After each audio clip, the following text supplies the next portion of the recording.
The town of Red Hollow sat quietly beneath the late afternoon sun. Its dusty main road stretching between a saloon, a general store, and a small white schoolhouse that stood slightly apart from the rest. The wind carried the scent of dry earth and horse sweat, and the only sound was the slow creak of a hanging sign that read Wilson's Mercantile. That calm broke when a lone rider appeared at the edge of town. He rode low in the saddle, hat pulled down just enough to shadow his eyes. His coat was worn, his boots dust-caked from days on the trail. The horse beneath him was steady and alert, like it had learned long ago to expect trouble. Few noticed the man at first, but those who did felt a chill they couldn't explain. His name was Bob, though. In other places, that name was spoken in whispers, often followed by words like outlaw, gunman, and deadly. Posters with his face had been nailed to trees and tavern walls across 3 counties. But here, in Red Hollow, no one recognized him. And Bob intended to keep it that way. He dismounted near the hitching post, outside the saloon, scanning the street with careful eyes. He wasn't looking for trouble. In fact, he was running from it. A botched robbery, a posse too close on his trail. Red Hollow was meant to be a place to disappear, at least for a while. Bob stepped into the saloon, the doors swinging open with a tired groan. Inside, a few men glanced up from their drinks, measuring him silently. Bob kept his head down, ordered whiskey, and took a seat in the corner. He had learned long ago that survival often depended on blending in. Across the street, the schoolhouse door opened, and Luisa stepped outside. She carried a stack of books against her chest, her dark hair tied neatly back, her dress simple but clean. Laughter followed her children spilling out into the yard, free at last from lessons and ink-stained fingers. Luisa smiled warmly, waving goodbye as they ran off toward their homes. Bob saw her through the saloon window. For a moment, everything else faded. The noise, the weight of his past, the constant readiness for violence. There was something about the way she laughed, unguarded and bright, that struck him deeper than any bullet ever had. Luisa noticed him too. Her eyes lingered on the saloon window, drawn to the unfamiliar face behind the glass. There was nothing outwardly threatening about him, yet something in his posture suggested a man who carried heavy stories. She felt a strange pull, a curiosity she couldn't quite explain. Luisa turned and walked toward the well, setting her books down. As she did, the sound of spurs approached. She looked up to see Bob standing a few feet away, hat in hand. "Afternoon, ma'am," he said, his voice low and cautious. "Could you tell me if there's a place a man might find honest work around here?" Luisa studied him's tired eyes, the careful way he chose his words. "We don't get many strangers," she replied gently. "But folks here believe in second chances. Try the livery stable. Or the schoolhouse fence could use fixing." Bob nodded, surprised by her kindness. "Much obliged." As he turned to leave, Luisa watched him go, unaware that the man she had just spoken to was one of the most feared outlaws in the territory, or that her own father, the town sheriff, would soon be hunting him without mercy. And just like that, fate had been set in motion. Bob found work at the livery stable by sundown. The owner, an aging man named Clarence, didn't ask many questions, just nodded toward a pile of hay and a line of restless horses. Bob appreciated that. Questions had a way of unraveling things. He rolled up his sleeves and worked until his muscles burned, the honest ache grounding him in a way gunfights never had. That night, Bob slept in the small loft above the stable, staring at the wooden beams, while memories crept in. Faces of men he'd lost, towns he'd fled. The sound of gunfire echoed in his thoughts, no matter how hard he tried to silence it. He told himself Red Hollow was temporary, just a place to hide until the heat cooled. Yet Luisa's smile kept returning to him. The next morning, Bob repaired the broken fence near the schoolhouse. Children gathered nearby, whispering and giggling as they watched the quiet stranger hammer nails into place. Bob kept his eyes on his work, but he felt their curiosity like a weight. Luisa stepped outside just before noon. "Good morning," she said, shading her eyes with her hand. "I see you found the fence." Bob stood, wiping sweat from his brow. "Figured it needed fixing." "That was kind of you," she replied. "I'm Luisa." "Bob," he said simply. She smiled again, and it felt like a reward he hadn't earned. "The children appreciate it. So do I." They talked as Bob worked about the weather, the town, the school. Luisa spoke with a gentle passion about teaching, about giving children something better than fear and hardship. Bob listened quietly, struck by her hopefulness. It was a language he barely remembered. "What brought you to Red Hollow?" she asked casually. Bob hesitated, then shrugged. "Just passing through." Luisa nodded, sensing the wall behind his words. She didn't press. Instead, she offered him water, then returned to her students. Bob watched her go, feeling something unfamiliar stir inside his chest. Across town, Sheriff Daniel Alvarez studied a wanted poster laid flat on his desk. Bob's face stared back at him, older, rougher, but unmistakable. Reports had come in of a man matching the description heading south. Alvarez's jaw tightened. He had sworn to keep Red Hollow safe, and he never ignored his instincts. He stepped outside, eyes scanning the street. Bob was brushing down a horse outside the stable. The sheriff paused. Something about the man tugged at him, his posture, his quiet awareness of his surroundings. Alvarez watched him for a long moment before turning away, unsettled. He told himself he was imagining things. That evening, Bob sat alone outside the saloon, watching the sunset bleed red across the horizon. Luisa passed by on her way home, hesitating before stopping. "You settling in?" she asked. "For now," Bob replied. She sat beside him, the distance between them polite but charged. "My father doesn't trust strangers," she added softly. "He's the sheriff." Bob's heart skipped. He kept his expression neutral. "Can't blame him." "No," she said. "But I think people are more than their past." Bob looked at her, then really looked at her. "Some pasts don't let go so easy." Luisa met his gaze. "Then maybe the future needs fighting for." Words struck deeper than she knew. As night fell over Red Hollow, Bob realized the danger wasn't the sheriff or the law closing in on him. It was the way Luisa made him want something he could never safely have. And for the first time in years, Bob feared not the gallows but his own heart. Red Hollow settled into a rhythm over the following days, and Bob found himself becoming part of it, despite his best efforts. Each morning, he worked the stable, feeding horses, mending tack, shoveling stalls. It was honest labor, the kind that left no room for a man to dwell too long on regrets. Clarence paid him little, but Bob didn't mind.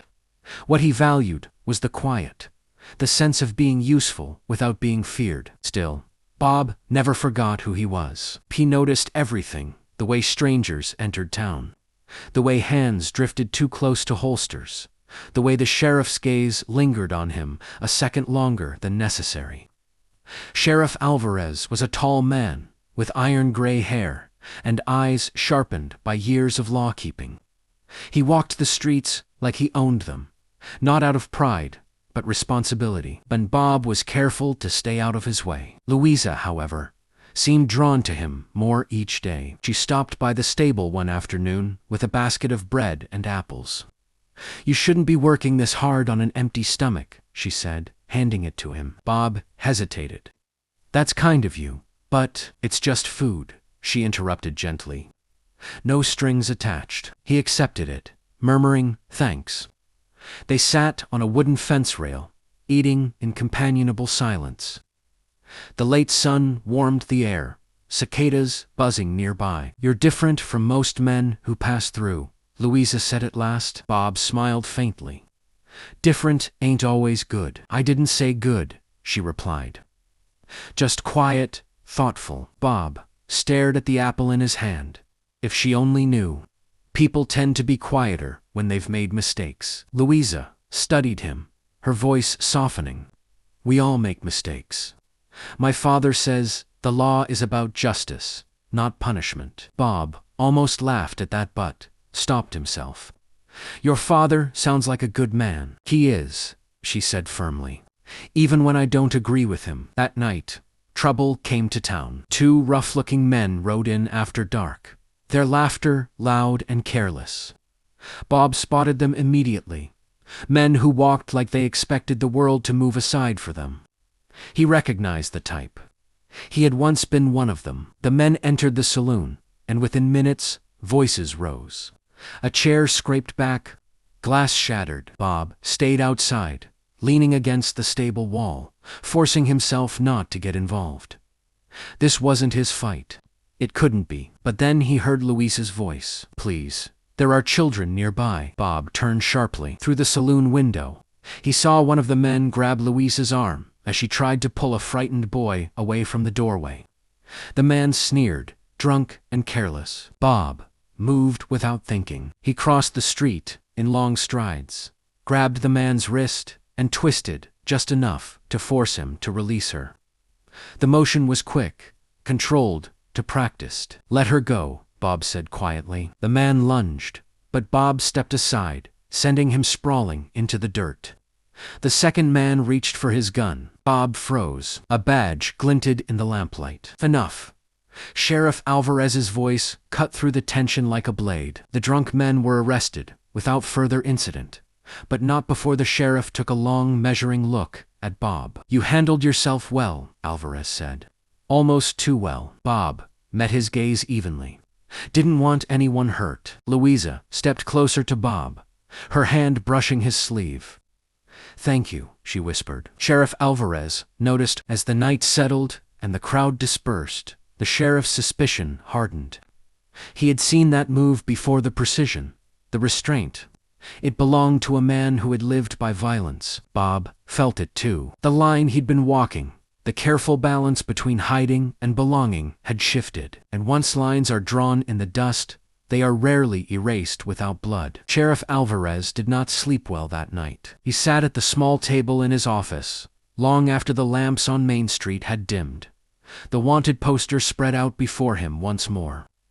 He traced the edges of Bob's face with his eyes, comparing memory to instinct. The man in town looked older, leaner, but time had a way of sharpening men like knives instead of dulling them. Alvarez folded the poster and slid it into his desk drawer. Not yet, he told himself.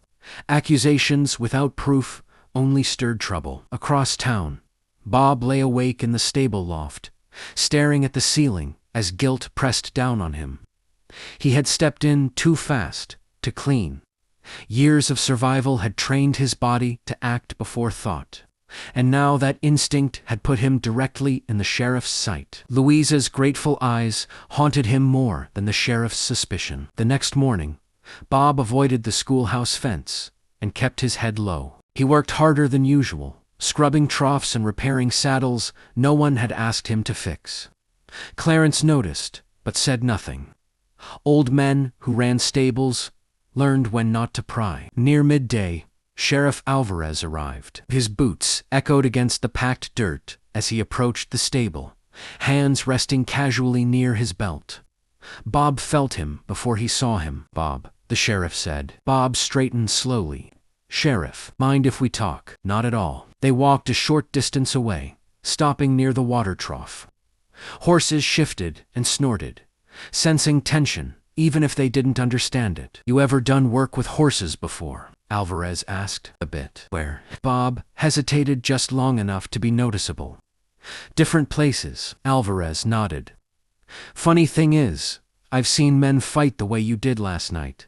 Soldiers, lawmen, outlaws. Bob met his gaze. Sometimes a man just knows how to protect someone. The sheriff studied him carefully. And sometimes a man knows too much. Silence stretched between them. Alvarez finally spoke again. I don't like trouble in my town, especially trouble that pretends it's something else. Bob's jaw tightened. I ain't looking for trouble, then. Don't give me a reason to find it, the sheriff said. He turned and walked away, leaving dust swirling in his wake. Luisa watched the exchange from across the street. She approached Bob later, concern etched into her features. My father spoke to you. Bob nodded. He did. He can be tense, she said apologetically. He's doing his job. Luisa studied Bob's face, searching for something beneath the surface. You could leave, you know, if you wanted. Bob looked toward the horizon, where the land stretched wide and unforgiving. I could, but you're staying, she said softly. For now. They walked together toward the schoolhouse, the afternoon sun casting long shadows behind them. Children's laughter drifted through open windows, a sound so pure it hurt. My father believes the law keeps people safe, Luisa said. But I believe people change because someone believes they can. Bob stopped walking. That's a dangerous belief, he said quietly. Maybe, she replied. But I see something in you, Bob. Something that wants to be better. He looked at her then. Really looked at her. And for a moment, he wanted to tell her everything. The blood, the running, the price on his head. He wanted to confess, so she could decide whether she still saw that goodness. Instead, he said nothing. That night, Sheriff Alvarez opened his desk drawer and unfolded the wanted poster once more. He compared it to the man he'd spoken to that morning. The resemblance was no longer something he could ignore. The badge on his chest felt heavier than it ever had before, because this time, the law might cost him his daughter's happiness. And Bob, standing on borrowed ground, could feel the walls closing in. The morning air in Red Hollow felt heavier than usual, as if the town itself sensed what was coming. Bob woke before sunrise, his instincts buzzing like a warning bell he'd learned never to ignore. He dressed quietly, pulling on his boots and settling his gun beneath his coat knot to use. He told himself, but because a man like him never truly went unarmed. Below, the stable was quiet. By mid-morning, whispers traveled faster than the wind. A traveler had ridden in at dawn, carrying news from the north. There was talk of a dangerous outlaw on the run. A man with Bob's build, Bob's eyes, Bob's reputation. Sheriff Alvarez stood in the center of Main Street, questioning the rider while townsfolk gathered at a cautious distance. Luisa watched from the edge of the crowd, her stomach tightening with every word she overheard. Said his name was Bob, the rider finished. Real dangerous sort. Killed men in 3 counties. Luisa's heart skipped. Bob remained at the stable, forcing himself to move slowly, normally. Panic was the quickest way to expose yourself. He could feel it, now the net tightening, the moment every outlaw faced eventually. Sheriff Alvarez dismissed the rider and turned, his gaze landing directly on the stable. Bob knew then. The sheriff approached with measured steps, his hand resting on the grip of his revolver, threatening but ready. Bob stepped forward to meet him, refusing to run like a frightened animal. We need to talk, Alvarez said. They moved into the sheriff's office, the door closing behind them with a final hollow sound. You want to tell me why a man matching your description is wanted for murder? Alvarez asked, laying the poster on the desk. Bob stared at it for a long moment. Then he nodded. Because that man is me. The words hung in the air like gun smoke. I won't lie, Bob continued. I've done things I ain't proud of. I rode with men who made bad choices, and I followed when I should have walked away. Did you kill those men? Alvarez asked quietly. Bob swallowed. Not the way the poster says, but blood's blood. I won't pretend I'm innocent. Outside, Luisa stood frozen as she saw her father enter the office with Bob. Fear coiled tight in her chest. Against her better judgment, she stepped closer and pressed her ear to the door. You hiding here? The sheriff asked. I was, Bob admitted. But then I met your daughter. The sheriff's jaw tightened. You should have left. I know. Silence fell again, heavy and fragile. Inside her chest, Luisa's heart pounded. Her worldly, quiet schoolhouse, her belief in second chances, was cracking. The door opened suddenly. Luisa stood face to face with them both. Is it true? She asked Bob, her voice barely steady. Are you the man they're hunting? Bob looked at her, pain written across his face. Yes. Tears welled in her eyes, not of fear but of betrayal. Why didn't you tell me? Because I didn't want you looking at me the way everyone else does, he said softly. like I'm already condemned. Sheriff Alvarez stepped between them. Luisa, go home. No, she said firmly. I deserve the truth. Bob met her gaze. I never meant to hurt you. Meeting you made me want to be better than I ever was. Her voice broke. Wanting doesn't change the past. No, Bob agreed. But it can change the future. The sheriff exhaled slowly. Years of duty warred with the love he had for his daughter. You'll leave town by sundown, he said. If I see you again, I'll do my job. Bob nodded. That's more mercy than I deserve. As Bob walked away, Luisa watched him go, torn between heartbreak and understanding. And as this chapter of their story closes, remember, don't forget to like, comment, and subscribe for more Western story, because in the West, some loves are as wild and unforgiving as the land itself, and the hardest battles are the ones fought within.